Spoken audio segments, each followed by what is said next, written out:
Welcome back, everybody, to another episode of OA News Overtime. I'm Jordan Hill with Justin Lee. Jordan Hill. It's game week. Game week, man. It's game week, Auburn baby. Tigers and the Akron Zips. Which is a kangaroo. A kangaroo. Apparently, no one knew this. Yes. I thought everyone knew. Well, I mean, Auburn put out that slick graphic of the Tigers getting ready to hunt a pack of kangaroos. Well, they're not even Tigers. They're football players in uniform. Like literally, like Bo Nix and Sean Shivers getting ready to. You know what it made me think of before? Like we just totally sidetracked this. Do you remember the movie Kangaroo Jack when we were kids? Yes. That's immediately what I thought of. It's like the Hawaiian shirt on. Yeah. Was that him? I think sunglasses. I know he had a hoodie on at one point. Yeah. And shenanigans occurred. Well, it made me think of the Texas A&M ones last year. Oh yeah, which they were so dumb. Yeah. It was like he was like diving off a cliff to catch the eagle. Yep. But then my favorite was when they played Mississippi State and they did a bulldog. But because Mike Leach likes pirates, it was a pirate bulldog, and it looked like Wishbone, like a dog in period attire.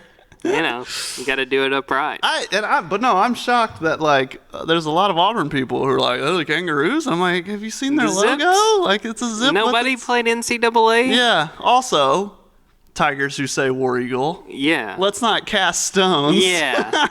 Easy there. Well, yeah. It can be a zip and it be a kangaroo. It can be whatever it wants to be. You made War Eagle a verb. Yes. Yeah. Essentially. So we finally have a game to talk about, or at least the lead up to a game. Auburn's going to kick off the season. The start of the Brian Harsin era is going to be against Akron. Not a great Akron team. I mean, coming off of last year, they were 1-5. Akron's a bad team, and an all-MAC schedule. Yes. And somebody said they allowed like 6 yards a carry. They were very bad. Against other than like teams. Northern Illinois and Bowling Green, they have an argument for one of the worst teams really in all of FBS. They're not quite there, but they were not good. Tough scene. Tough scene. But what are your thoughts going into this game? And we can kind of talk about predictions in a few minutes. But what sticks out to you and what you're kind of looking for out of this Akron game? Well, one of our picks and predictions coming out Saturday. Yes. On Web Sooner. Yes. Visit OANow.com. Yes. Subscribe. It costs $1. We talked about hey, what is success in this game? Yes. And I think we were kind of on the same page to where you could win and not feel successful because this team is so bad. But what you want to see as an Auburn fan is an offense that's clicking. It's a change, for the offense. So you want to see them start on the right note because, of course, you have Penn State coming up in 14 days from then, I guess. And obviously, you want to see the defense. There's holes you want to see filled. You want to see that interior D-line, how they're doing. But, mostly, you're going to roll. This point spread is like 37. Yes. And that's a lot of points for you guys who aren't familiar with how spreads work. Right. But, you want to cover. But you just want to look sharp, I feel like. Yeah. And you don't want to look like a team that had a rocky preseason camp or a preseason camp where the coach wasn't there for 10 days or whatever. So I think you just want to look sharp. That would be success. But obviously, I think Auburn could just walk in the stadium and they'll win by 30. They should. Yeah. They really should. And I'm the kind of person, I give love to the group of five. I've always liked some of the smaller teams. This is not one of the better group of five This is teams. not like when Auburn played Tulane. Exactly. They had a strong team. Exactly. Yeah. There's a lot of teams that, you might say, well, it could be a pretty good game. This Akron team, I don't think, is set to be a team that can, kind of clean that up. There are a few questions, and I thought this was interesting. Brian Harsin hit on this. A few unknowns with this Akron team. The guy that we expect to be the starting quarterback, Cato Nelson, did not play last year. Mm-hmm. He had shoulder surgery, was coming back from that, didn't play. They got a Michigan State transfer at running back. They got a tight end transfer from Coffeyville Community College that's like 6'5", 250. Shut up. No way. Like Coffeetown, but Coffeyville? Coffeyville is a real JUCO. Shout out West Blankenship. Not Coffeetown, but he might have went to high school there. Maybe he did. Coffeyville. So there are a few unknowns, and with the start of a new year, you don't really know what to expect. But yeah, we could just quote Wes for the next 10 minutes, but let's not. I don't light your fire, your wood's wet. But we had to move the commentary to the end zone. There's fire ants in the deer stand. Anyway. Anywho. Auburn should be able to take care of business. To me, the question you brought up as far as what does success look like, for me, it's getting that offense rolling and showing sort of that offensive identity. Obviously, you're not going to give away everything you want to do because, I mean, you really don't have to beat this Akron team. Hey. And you don't want to do that before this Penn State game in a couple weeks. No. But you want to show, like, the potential of this offense, getting the run game going. Really, we keep hearing about running downhill and getting the running backs really out there in space and letting them work. And then, in my mind, that means that we'll see them really rely and utilize play action, making those defenses kind of crouch down and say, all right, here comes Tank, and then you can hit them over the middle or down the field with Bo. So that's the big thing to me. On the whole, this shouldn't be much of a game. No. There's not much that I would say you should really sweat if you're an Auburn fan. As far as predictions, I said 41-7, so I think they just missed covering that line. But I think it's just going to be a one-sided game. I think the second half, you're going to see a T.J. Finley, you're going to see a Jarquez Hunter, some of those guys get involved. And Akron's going to score late to avoid I started to say it was going to be a shutout, but I say they get a touchdown late. But I'm going to say it's 41-7 Auburn. I feel 38-6 in my bones. Yeah. Like I feel it. It feels right. I feel it. So something like that. But yeah, I mean, like you said, main thing is you just want to see that offense, how it clicks early, and it might take a while. Yeah. Because, and I've said this, I don't know who Bo's going to throw the ball to. And I don't think Bo knows who Bo's going to throw the ball to. No, not at all. Because he has a whole new group of receivers, and even and that's not a knock on the receivers. It's the fact that Bo and the receivers haven't played together. I mean, it's just a fact of the matter. Right. When you lose your three leading pass catchers from last year, it's not going to be natural. Like it's not going to be it's clearly going to be player X or player Y. Yeah. Like, that's not how it works. I feel and worry that it'll take 3 or 4 games for Bo to know who his most reliable targets are, to know where they're going to be, as far as precision goes. They all know the plays, but to know, when you can go back shoulder, when you know what they like and what they don't like. I think it'll take a few games. So that's why I'm kind of, my curiosity is piqued with the offense in this game. And at the same time, man, like, hey, man, everybody in the world gave Gus all the crap because he's an offensive guy and the offense was down. It was Gus's fault. And, hey, man, Brian is the offensive guy too. He's a quarterback guru, all those things. So you better hold him to it too, hold him to the fire. And they will. Don't worry. Yeah, I think they will. So, I mean, yeah, that makes a lot of sense as to why we'd, look at the offense. I think typically the defense, when you have a brand new new season, or especially new coaches, the defense is usually ahead first because it's just more simpler or more reliant on your athletic ability, and Auburn has athletes on defense. Yeah. So, but yeah, I don't know, man. We'll just see how that offense does. But those receivers, man, I've been talking about it all preseason. That's what I'm worried about, and we'll see how it goes.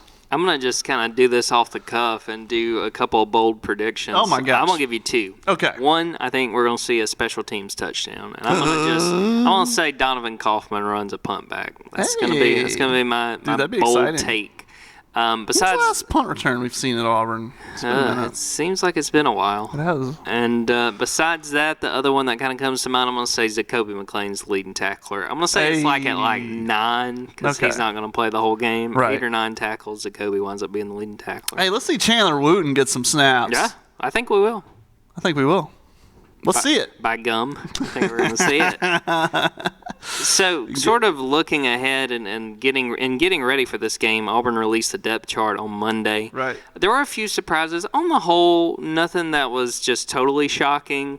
And I'll kind of start on this, and Justin, you can jump in. The things that came to mind, really stood out to me, I should say. Sure. Shedrick Jackson being a starter, I kind of didn't expect that. That wasn't a guy that I sort of saw. I figured he would have a role, and clearly that might change as the season goes along. But he's a veteran guy, and he's slated to be a starter.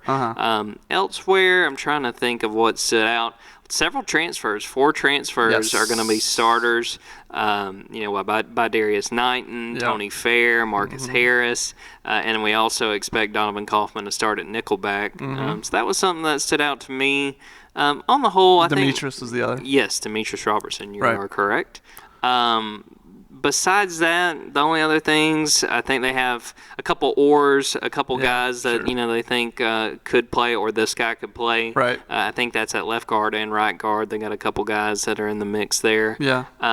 So on the whole, I thought most of it was kind of straightforward and not a ton of surprises, but a few things that were really interesting to look at. Well, it shows what we know and shows what we can see in 15 minutes of practice 5 times during camp. But, I talked about Elijah Canyon all preseason, and now he's not even on the 2D. He's not on the 2D. Now, I expect he'll play. Yes. Maybe not much. And this could change. Yeah, I think that, something that Brian Harsin talked about earlier this week, and he was talking specifically about the offensive line, but saying how much they can kind of grow and gel together during game day and a game time. I think it can be fair to say that you can see that with any position. Somebody gets an opportunity to go out there and makes plays. Right. All of a sudden, you could see a guy like Elijah Canyon kind of move up that depth chart. Right. I think that especially in a case where this is still a new coaching staff, I still think a lot of that stuff is fluid, and we could see guys ascend or wind up having less playing time. Sure. Once we get into the season and we see how these guys actually play together. Yeah, and it's Javarius Johnson was one. Yep. Shedrick, who brings the height. He's big. Yes. So there's that. And then of course Demetrius Robertson. So Speed demon. Yeah, man. You talk about those instant impact transfers. We talked about it all off season and all preseason, and and Brian said it. He's like, we got them for a reason. They're gonna play. Yeah. And there you go. Like 4 starters, really 5 if you count Donovan at a nickel / kick returner. Yeah. He might be the first person to touch the ball, Jordan. He could be. If Auburn receives the kick. Yeah. We'll see. But transfers, man. The instant impact. I think this is just the new era of college football. Obviously, when you have a coaching change, you're going to have more of them. But these grad transfers, and I think National Football Foundation or somebody put out a list of all the graduates playing this season, and Auburn had 22 of them. They said 23, but Truesdale's on there. Yeah. So Auburn has 22 of them, and but all the a handful, 8 or so, are grad transfers who graduate from another school. So hey, man, you get your work done and you can graduate without penalty and be immediately eligible. And now, that's even become more power to the players, more of that. So it's just the new era, right? And we'll see the instant impact on Saturday. Any other thoughts going into this Akron game that we haven't hit on before we tackle a few other topics this week? Running backs. Tank Bigsby is all eyes on Tank, man. Yep. Everyone wants. He's been touted as one of the best running backs in the country. Hey, man, it's a lot of hype. Yes. Are we ready to have this conversation, Jordan? What is that conversation going to be, Lee? It's just a lot of hype, man. It is. And it might be more than one man can handle. Yes, we shall see. I don't know if he's going to be Bo Jackson, Cadillac Williams. You know what I mean? It's a lot. It's a whole lot. It's just his second season. Yeah. We were watching him play at Callaway 2 years ago. Yep. To the day almost. Yeah. I don't know, man. And there's a lot. In some of these big games, he's going to take a lot of carries. Yeah. There's a lot of pressure on this guy. Oh, yeah. And they need, I think, those other guys like Sean Shivers and Jarquez Hunter, who we mentioned before, to kind of play a role. Not as big as of a role as Tank will play, but you need those guys to take those carries to keep a guy like Tank fresh. Right. Yeah. Worm's got to show something as far as being every down. And I'm not talking about his capabilities. I'm just talking about what he has shown so far. And maybe that was all Gus's fault. Maybe that was all Chad Morris's fault. But so far, he's kind of been a specialist guy. And now you would think he needs to step up and be a little more first down, second down, third down kind of guy. And then Jarquez, we don't know anything about him. Yep. We've seen running backs come in and out of the program like DJ Williams and Mark Anthony Richards.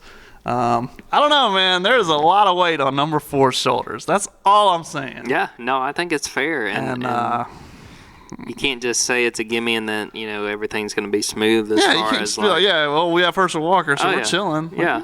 This guy's rated. It's like a video game. This guy's rated 99. We'll be fine. Like, that's not how it works. Not how it works. Not real life. So, but we'll see. We'll be able to watch and see, and you guys can make sure and check out after the game. I think we're gonna do a wrap up pod. Probably won't be quite as long as our normal podcast. Sure. We're sort of getting out of the press box and going about and seeing how that Auburn Akron game wound up playing out. Switching gears to a former Auburn player that made news, and we really weren't expecting this, but on Tuesday, talking about a transfer. Yeah. Transferring himself out of the Northeast. Cam Newton has been released by the New England Patriots. I think that was a big surprise really across the country. I think people understood that there was a pretty good chance that Mac Jones, the rookie out of Alabama, might be the starter for the Patriots and that Cam could be the second string. But sure. I don't think anyone expected him to wind up being cut. What are your thoughts on what happened there and what might be next for Cam? I thought they'd give Mac a year. Yeah. Don't just throw him to the Wolves. We've seen that not work before. Yeah. We've seen that break quarterbacks before. So I was like, I'm pretty sure they're going to let Cam play all year this year, and then Mac can play next year. But not the case. So you wonder. It's all speculation, of course. Cam put on Instagram like, "Hey, don't worry about me."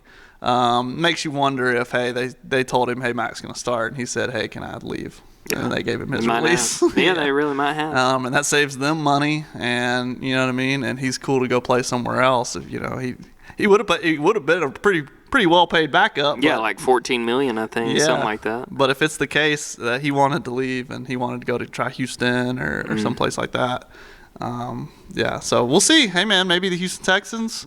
Of course, everyone's talking about Washington football team. There's some stuff there that we're not going to get into, but there's a few places. But man, guy doesn't have good luck. No. I mean, you can't say he has good luck. And he's never had good receivers. Yeah. He had a COVID year with like no camp with the Patriots last year. Yep. And now he's gonna have not even gonna have a preseason with his next team. Yeah. So we'll see. I'm sure if he did ask for his release, surely he had feelers out to Houston or some places to be like, hey, you don't want me. Yeah. Because you don't want to just go be a backup when you could have been a backup. Yeah. For the Patriots. But we'll see. We'll see in due time what happens. Hey man, another tough break for Cameron Jarrell. Yeah, he's had a few, man. He has. And we've all, seen at his height just how good he was and some of the moments. And, I saw people speculating, is this it? I don't necessarily think it's over for Cam. I think he'll, he'll land somewhere else and continue to play. You mentioned Houston. To me, that's like the most obvious place. Right. Trying to think of other places. Maybe the New York Giants and kind of push Daniel Jones or even be that kind of backup mentor sort of Daniel's role big for him. Too, isn't he? I think he's big.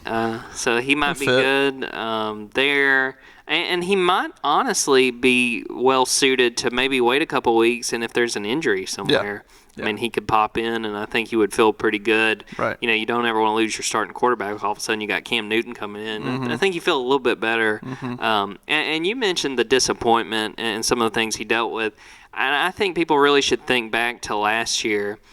Before he wound up testing positive for COVID, the Patriots were rolling, and that was still a pretty weak receiving core he was working with. But anybody that watched them play the Seahawks, and it wound up being like a goal line stand, and the Seahawks won. But, I mean, that offense looked great. That was an incredible game. Right. So I don't think Cam's done quite yet. I think someone is going to realize what he can bring to the table still. And take a chance on him, bring him in, and see what he's able to do. I keep waiting on Ben Roethlisberger to retire. Yeah. He'll never retire. And I think the entire state of Pennsylvania has been waiting on that. But that's kind of like a replace Tom Brady situation. Like if they feel like, hey, we can win, our quarterback just left, Cam's the guy. And but I think Cam needs to stay in shape, be NFL ready for the next 4 or 5 years. You know what I mean? Whatever he's got left in the tank. Yeah. And I think he can be kind of like they tried in New England. I think you could try it again where it's like, hey, we have a team. Ben Roethlisberger just retired, though. Plug him in. Yeah. Or the Colts or somebody. Like, plug him in. Yeah. See if we can make this work. I think that's the move for him. But yeah, we'll see. Short term though, I mean, the Texans might call. Ron Rivera and Washington football team might call. We'll see. And it could be a situation too. What I harped on him waiting. You still have the element of quarterbacks potentially missing time because of COVID contact tracing. Hey, so, I mean, like Ryan Tannehill right now with the Titans, I know has missed some time. There could be a situation during the year where an opportunity opens up and he steps in there. Yeah. Maybe he could go like to Philly and go with Jalen Hurts. Like that's the one that I was like get another Alabama Auburn quarterback room. Let's just like keep it like he goes to Miami for 2 weeks, go plays on Tua. Well, and he was with Mike Shula forever in Carolina. Yeah. You can't get away from him. No, can't do it. So we'll see, and I'm sure that something will develop in the next few weeks, if not in the next month or so, with where Cam goes next. It's been tough. For sure. Also, Carolina, what did they do? Like, come on. Yeah, that didn't pan out very well. That divorce was stupid. Yes. They should have just stayed together. It's like, well, I got a new owner, and we want to start something new. And then nothing. Yeah. Have not figured it out yet. Dumb. Switching gears entirely. Okay. Gymnastics. Hey! Justin, you sat down with Suni Lee last week and had a chance to talk to her. She's been really, really busy here lately. Just fill us in on what's been going on and what your sense was from your conversation with her. Well, we wrote a couple stories on it. One was, the first one was right away was, hey, let's talk about Dancing with the Stars, right? That's your next move. But yeah, I mean, if you haven't read any of that and you're wondering what's going on with Suni, she is going to do Dancing with the Stars. She's moved out. She put on her Instagram story. She's in LA. She moved out on Tuesday. So she's going to stay there for a couple months. She's doing online classes for Auburn. And so until it runs from September 20th until November 22nd. And I know that because she knows that it's November. The last episode is November 22nd, and she was like, I had to make sure it was done before the Iron Bowl.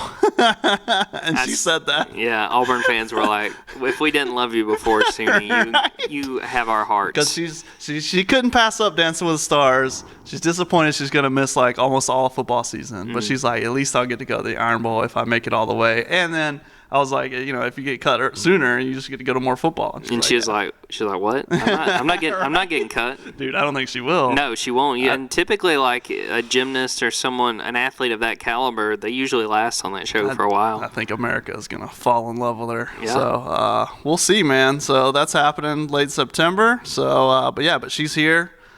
She's excited. She's enjoying. I don't know. She likes to wants to be kind of normal, but of course to go on Dancing with the Stars is normal. I like to call it balance. She's trying to find a balance between, a lot of people in gymnastics, and this is what the meeting Suni Lee story is about.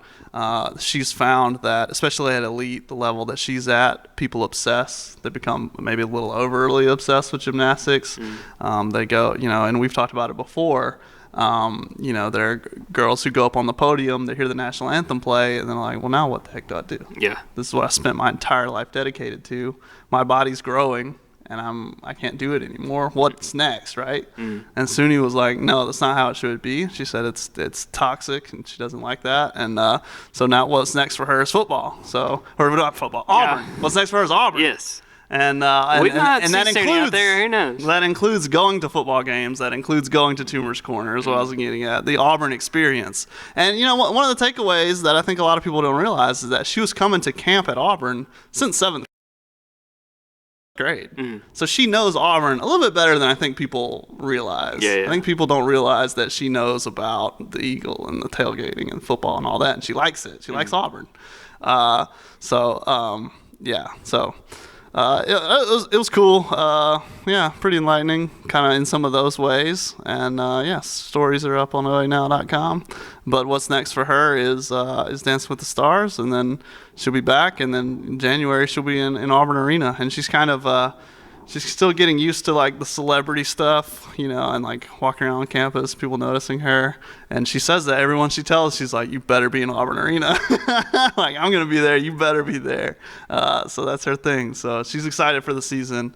And as far as gymnastics go, we talk about it in the story too, is like, she's going to have to like water down her routines because of the NCAA judging is just different. But they're working on it, and they're going to, she's going to have college routines for the judges. And and then, there are several ways that she could try to stay in shape and keep working for a potential run at the Olympics in 2024. And college gymnastics is one of them, and that's what she's doing. Auburn and ABC TV shows, name a more iconic duo, right? The last, with Maddie on The Bachelor, and then now you got Dancing with the Stars. So. Hey man, Sarah P was doing our updates back then on Maddie, so I know we'll be doing the SUNY updates, I'm sure. For sure. So we're getting ready to get out of here, Justin. What else is going on? Auburn soccer getting off to a pretty good start. Hey man, they've rocketed up to number 11 in the coaches poll. But yeah, so a big win over BYU, and BYU, like, that's a soccer program. Like, they try up there. They got a big win over them 2-1 at home, and that's what really put them up in the rankings. BYU did lose to Arkansas. They had a little SEC run, and they lost to Arkansas too, but Arkansas's good. They were like the 1 seed at the SEC tournament last year. Hey man, but coming up on the schedule, they've got a few games left. They play UAB next, but then right before conference play, they play Florida State. Florida State's number 1. Okay. Yeah. So then you really get a chance to figure out. But then it all comes down to league play. It all comes down to actually getting wins and not just draws. Getting seeded well in the conference tournament and trying to make a run down in Orange Beach. So ultimately, I don't know if they're ranked too high. I don't know if it was knee-jerk. I don't know. But ultimately, over time, you play more games and the cream rises to the top, as they say. So we'll see what positioning they can get in the conference. But they've won, and I think maybe playing in the spring helps them because they've won 7 straight games going back to the spring. So they're loose and ready, and they've had probably their best spring ever under Karen Hoppe, because you actually played games instead of just practicing. So we'll see how far they can ride that win streak. Well, let's wrap this thing up. I would encourage you guys to go check out OANow.com. We got a lot of content coming out for that Akron game. We'll have our game day edition of the paper. Yeah. Got a ton of stories. I got a big one on Brian Harsin, going back to him growing up in Boise, Idaho, and talked to some of the people that have been around him and watched his career get to this point. I like all the old photos you pulled. Oh, yeah. Yeah, we Dirk Cutter and Brian Harsin that looks like he's like 14 years old. I was like, there's no way. I was like, oh, wow, that really is. Went to the file. Yes. That's gonna be cool. Shout out Idaho Statesman. They were able to help me out and hook me up with some. That's awesome. We love to see it. We're glad. And and just going up to kickoff, and especially if you're around town, man, like, we're the local paper, and we're going to be writing about stuff that's not just the game, but around town. Like, when you come here, what do you need to know? That kind of stuff. So check us out. Absolutely. Go subscribe, OANow.com, and get the print edition if you're around here. It's bigger than sports to you, so it's bigger than sports to us. Exactly. How about that? Oh, yeah. We got it covered, man. So we're going to get out of here. Obviously, tune in. We'll have all kinds of content coming out of the Akron game, and we'll have another podcast talking about that. Until then, I'm Jordan Hill for Justin Lee. Till we see you guys next time, take care.